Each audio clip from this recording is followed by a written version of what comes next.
Michael Hall, the former police chief of Manchester, is running for a Republican Party nomination for the state Senate from Bennington County.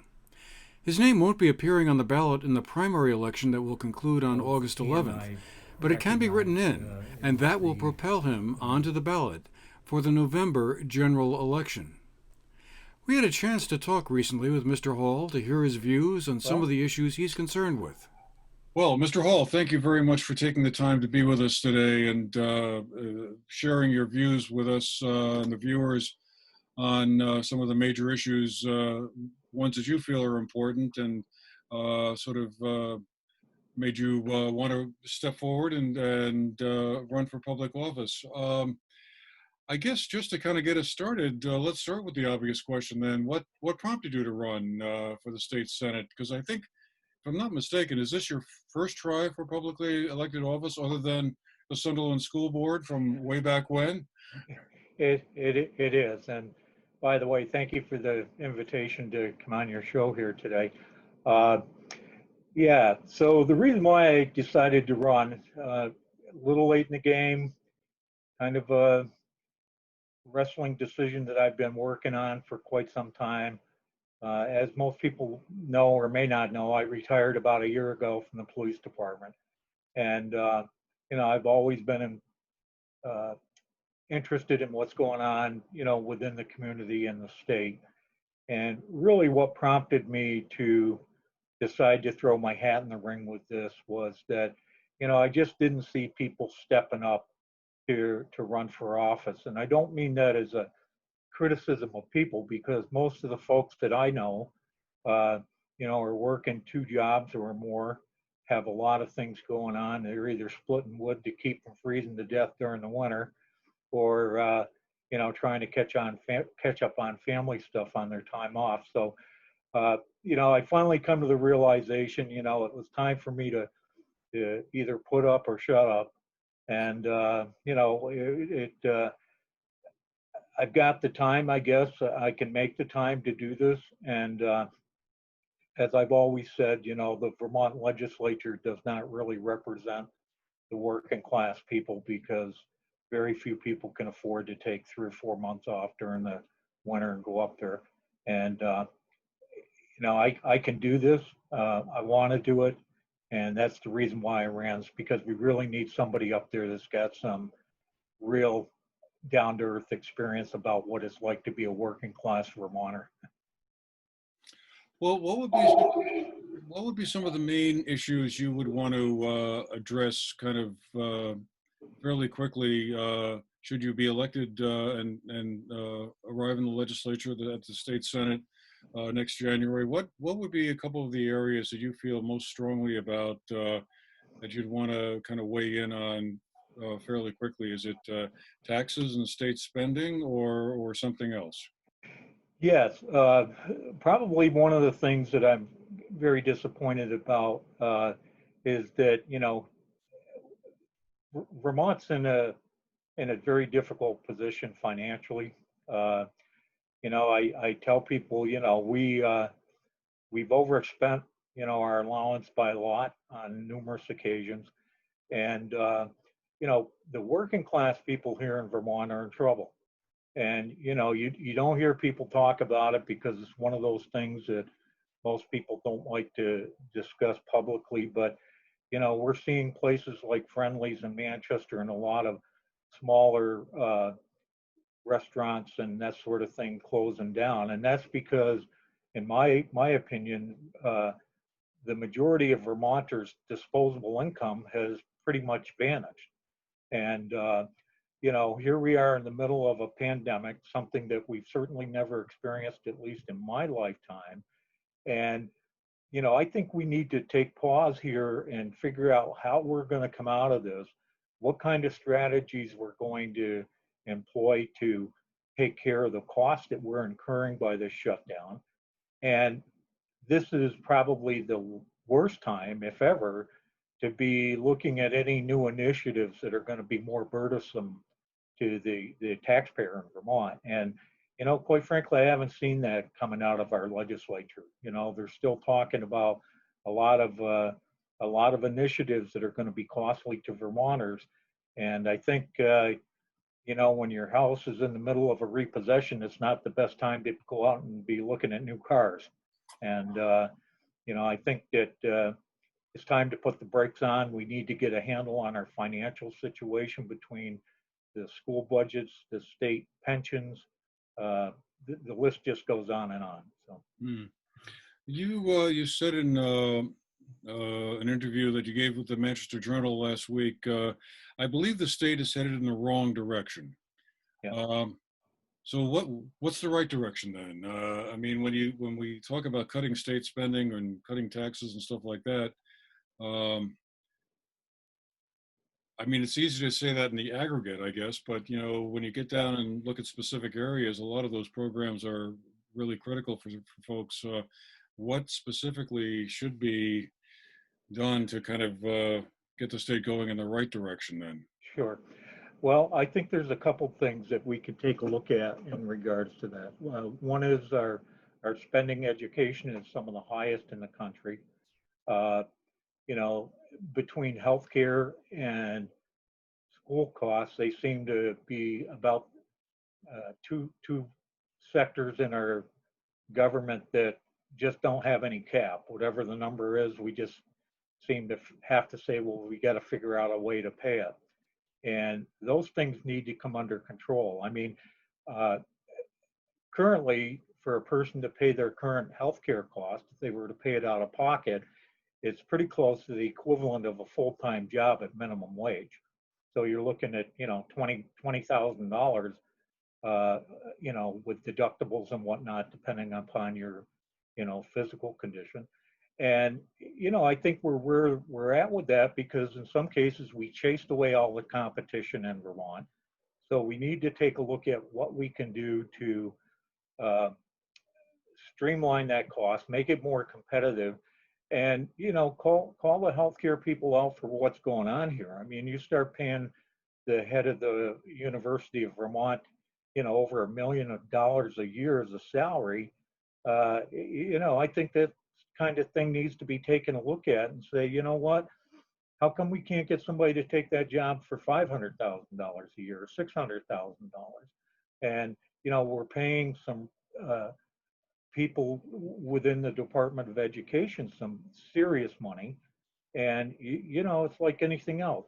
We've got to find somewhere where there's a line that is achievable but is also maintainable. And that's the problem is most of these things are no longer maintainable at their current level. Hmm. You were also in that same article in the journal fairly critical of the Global Warming Solutions Act. Wondered if you I could am. sort of explain or unpack a little bit your feelings about that. Why would that be a bad piece of legislation to pass? Sure, sure. Well, first of all, the folks that are really pushing for the global warming solution stuff will typically come back and accuse people like myself. I'm not concerned about the environment, this, that, and the other thing. Well, listen, I've been a Vermonter all my life. There's nothing more than we cherish here in Vermont than clean air, clean water, and a good environment. Uh, so I'm not opposed to things that make sense. However, I have taken the opportunity to take a look at this Vermont version of the Global Warming Solutions Act. Uh, 24 pages long. And what most people don't realize is that the Vermont legislature has very cleverly found a way to enact things behind the backs of the public and not have to go through them to get it vetted or otherwise approved. And here's my point. If you read the state statute that is currently sitting on the governor's desk waiting to be approved. Uh, Again, 24 pages long. It gives broad authority to specific commissions, committees, groups, and other people to enact whatever basically they have to do to meet certain standards which are probably not achievable. And with that, they're running around telling people, well, we're not saying we're going to take your ATVs, we're not going to do this and that. They're correct. The bill doesn't say that. But does the bill allow that to happen down the road? Quite possibly. And that's something that they are not telling the public. The other thing is that, a lot of these programs like that are designed to basically finance a particular interest or a particular uh, initiative. And once that's enacted and in place, you really don't have a whole lot of control of it because now you've got a third party spending your tax dollars that you don't have any say in. And, you know, it's easy to build this thing as, we're going to save the environment. But what people don't realize is you're basically handing off your right to legislate and pass laws onto groups that can enact laws, AKA rules, by way of creating their own.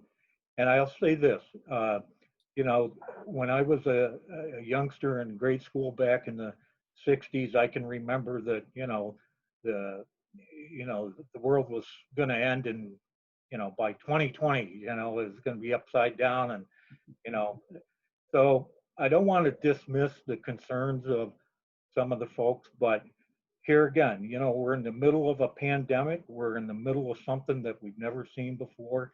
Is this really the right time to be pushing forward those kind of initiatives? And I think it's irresponsible of the legislature to have done that. Okay.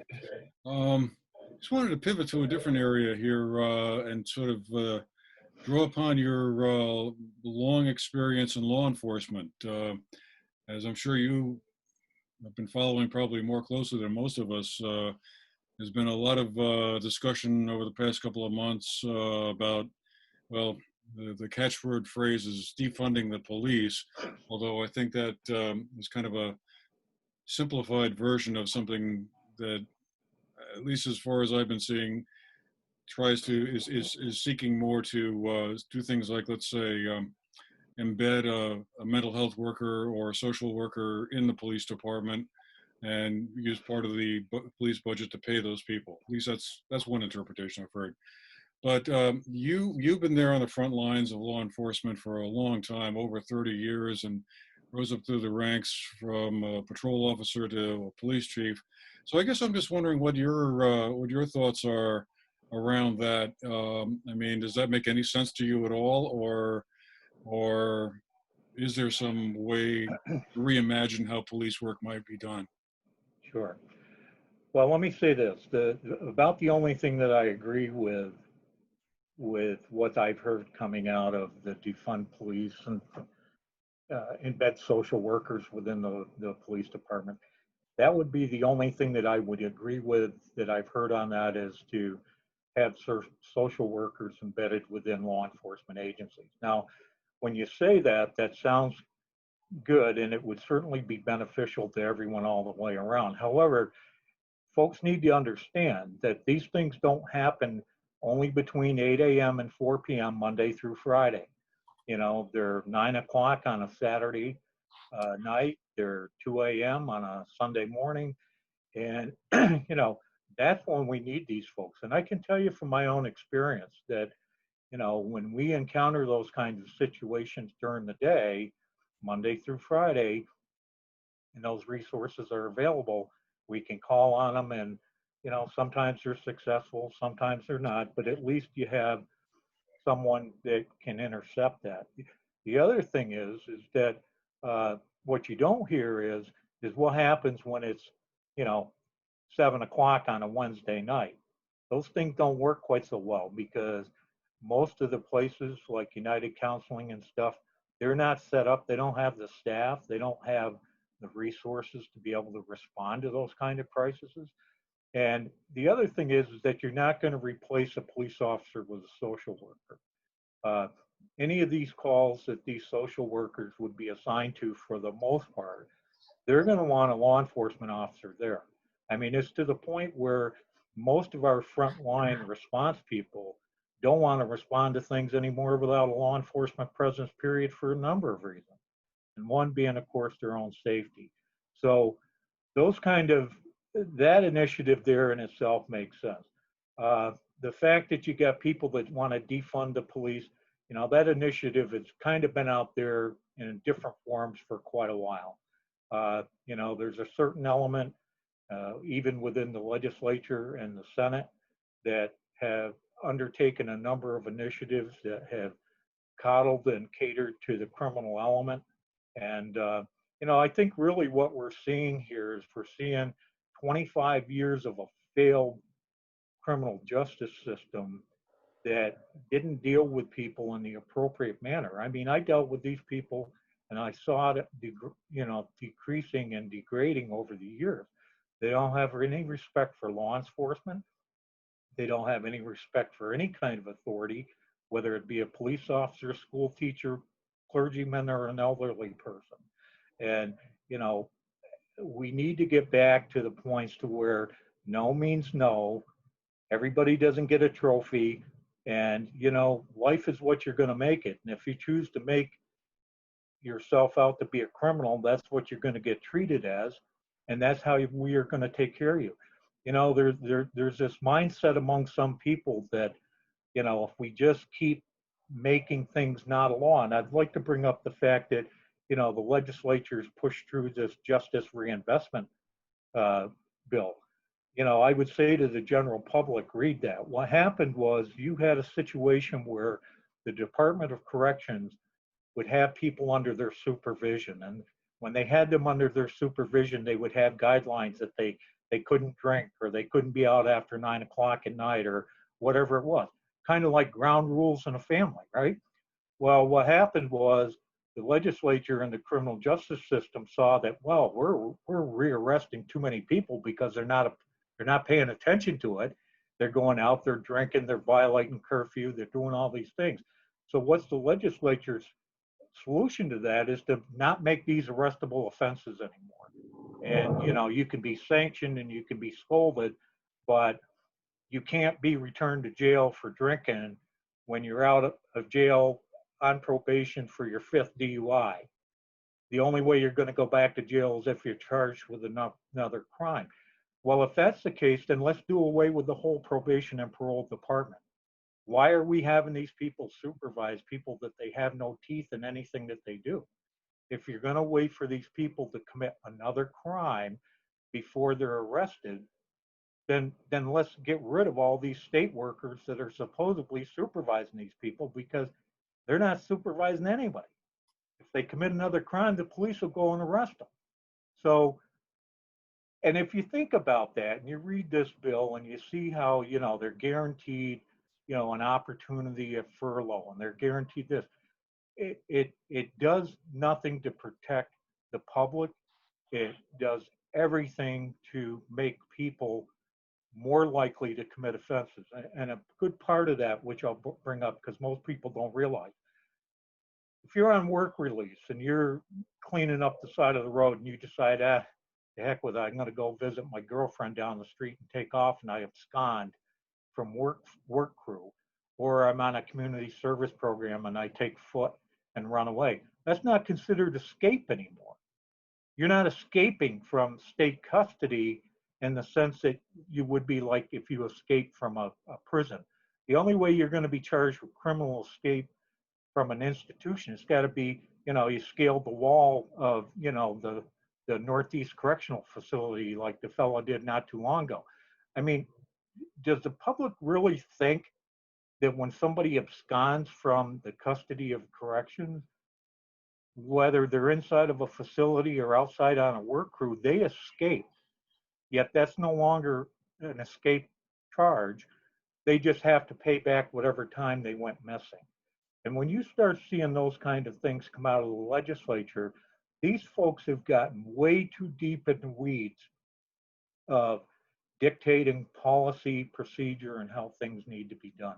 They need to pass laws, stay back, and get out of the policy making and the procedural process. So I think we'll have an opportunity to revisit these and some other issues as well as we go forward into the general election in November. And meanwhile, it's a good opportunity to remind everyone that early voting is underway, and you can vote now. Yeah, you can vote now and write people in, and hopefully you'll write me in as state senator for the Bennington district. All right. Well, thank you, Mr. Hall. Thank you very much again for your time, and good luck out there on the campaign trail, virtual and otherwise. And we'll be in touch. Thank you. Okay. Been a pleasure. For the GNAT-TV News Project, I'm Andrew McKeever.